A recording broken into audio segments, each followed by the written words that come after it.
যাদের ধরুন থাইরয়েড রয়েছে বা পিসিওডি রয়েছে, বা যারা অলরেডি ঠান্ডাতে খুব গরম জলে স্নান করে স্কিন ড্রাই করে ফেলেছেন, কিংবা যারা গরমকাল হলে এসি ছাড়া থাকেন না, তাদের ক্ষেত্রে কিন্তু ভীষণ রকম প্রয়োজন বা কাজে ভীষণ গুরুত্বপূর্ণ আজকের লাইফটা।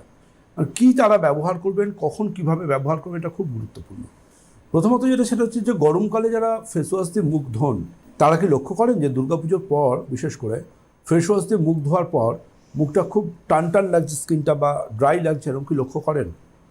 বা গায়ে যদি শাওয়ার জেল বা বডি ওয়াশ দেন বা সাবান দিয়েও স্নান করেন, তারপর কি স্কিনে লক্ষ্য করেন যে কিছুটা স্কিনটা মনে হচ্ছে একটু টান টান লাগছে, একটু রুক্ষ লাগছে? তাহলে কিন্তু বুঝতে হবে যে আপনার স্কিন কিন্তু রুক্ষতার শিকার হয়ে পড়েছে অলরেডি।